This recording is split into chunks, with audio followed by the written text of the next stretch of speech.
James Karnik, first game in Martini Plaza. You guys, and you especially, came out storming right there in the first. What happened? Yeah, I mean, we had some momentum. We had some stuff that we were going to execute with the game plan, and I feel like we definitely executed what we were trying to do. Defensively, I think the whole message, even the first quarter, I don't think it was as sharp as we wanted to be. I mean, we got stops, but it still wasn't where we wanted to be, for sure. After the first quarter, we were up by 10 rebounds against them. At the end of the game, they were up by 10 against us. We got out-rebounded in 3 quarters by 20. Yeah, what's that? What's up with that? I mean, I think a lot of them, the first one, they weren't really proper rebounds. I mean, it was just me catching my own misses, which is just not really good. Those are pointless. I mean, it's good that I got the rebounds, but I got to finish the play in the first place. And that's the type of player I am, but I don't think my performance kind of reflected that. And then at the end of the game, the other rebounding, I think it was just a lot of them just outworking us, and we just not really willing to meet their attack, meet their punch, and we weren't hitting back, to say. I think we started showing life at the end, but it was way too late, you know. So yeah, I think it's definitely on us to make sure that when teams start trying to punch us or go and hit us, that we respond the right way, which I don't think we did. I think it's probably best we don't talk about this game anymore. It's only one loss, one game. Next one up in short time. We'll be playing in Belgium next week. You've been with the team for what now, 5 days, 6 days? Tell us a bit about that experience. When did Donar contact you, and how quickly did everything come about, and how were your first couple of days with the team? Yeah, I mean, yeah, it was a quick turnaround. I think they flew me out within 3 days of me signing, 2 days of me signing. Yeah, I flew in from Amsterdam. I got some food. I did my medical checks. I went to the city, got my visa, and then 24 hours later, literally 24 hours later, I was in Amsterdam airport again, heading to Poland. So I mean, like, I could be making excuses. I'm not the type of guy to make excuses. I'm not happy with my performance today whatsoever. I don't think the team's happy about our collective performance whatsoever.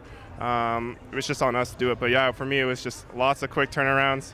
Still waking up at 4 a.m. right now, so yeah, but it is what it is. At the end of the day, it's on me to perform, and I should be playing better than I was. Part of the reason why you're playing here is because you don't need a work permit. You've got Czech blood running through those veins of yours, but you did fly in from Canada. Do you feel more Canadian or more Czech? Yeah, I'm definitely, I mean, I definitely say I have Czech blood, and I love my Czech people, and I feel like they love me. But I'm born and raised in Canada. Definitely love being in Czech Republic with the Czech national team, and getting to see some of my background, because I'm half Czech on my dad's side. So, but I know I barely speak the language. I haven't really lived there, so I'm more Canadian, but I definitely do not push aside the Czech at all. So, Canada is a big country. Whereabouts in Canada are you from? From Vancouver, British Columbia, Canada. Okay. Yeah. Nice area. You do know that at Donar here, we've got some great history with a couple of Canadian players that play for us. Were any of you introduced to you?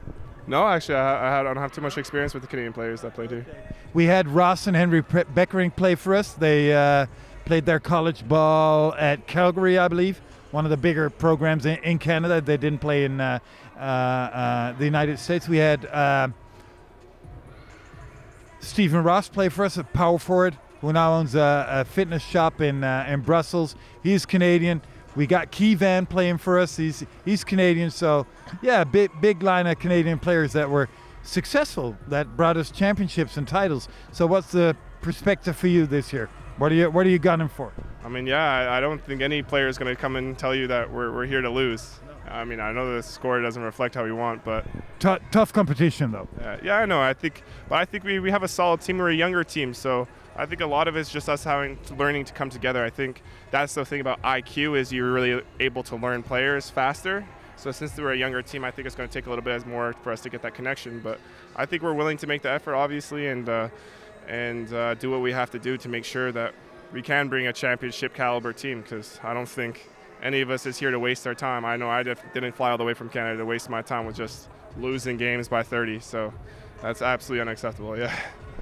thanks for all the kind words, and we certainly are with you on the bandwagon towards the championship here in Groningen. I mean, yeah, I'm here for nothing less, and I appreciate you guys for the support. You guys have a great fan. I really loved it being here, and I'm looking for a really successful season. So thanks for sticking with us, guys. Don't count us out. The one game does not count us out. I'm telling you that. We're going to come back stronger than ever.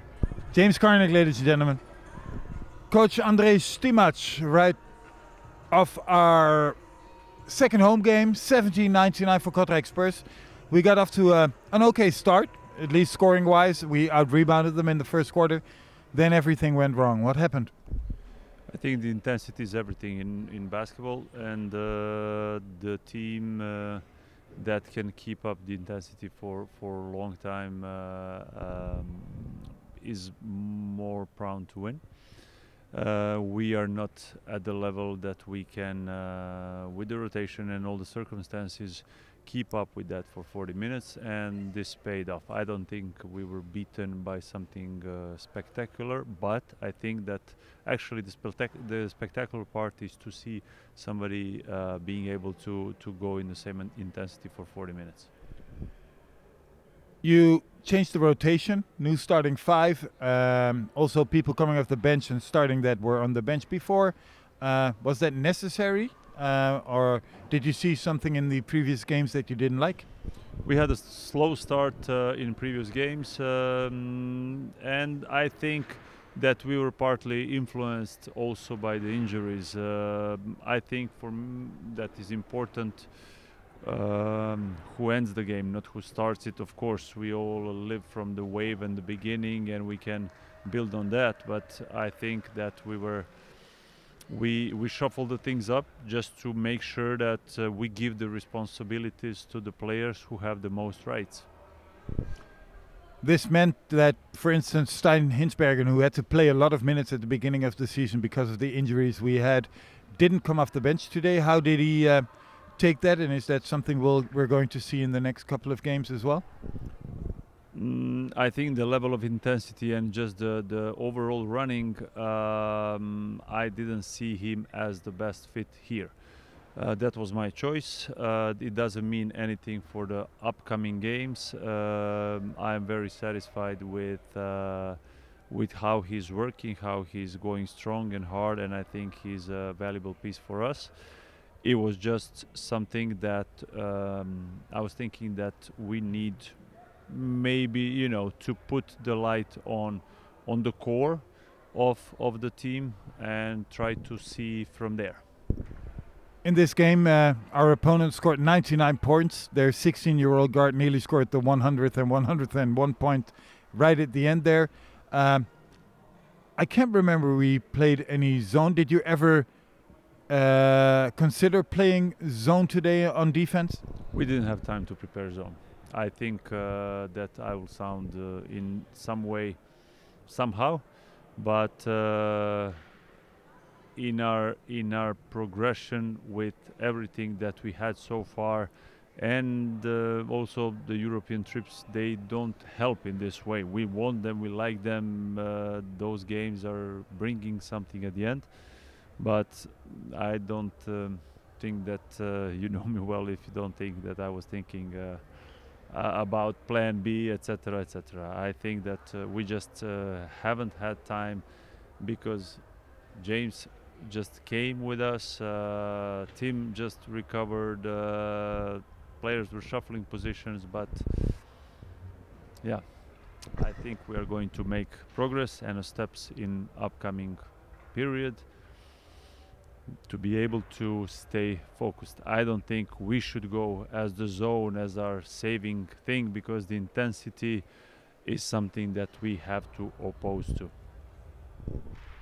I fully agree, but that will take time, which kind of means that we're still in preparation, even though the season's already started. Next one up is Okapi Aalst, an away game at a team that we didn't play last year in a new arena, new surroundings.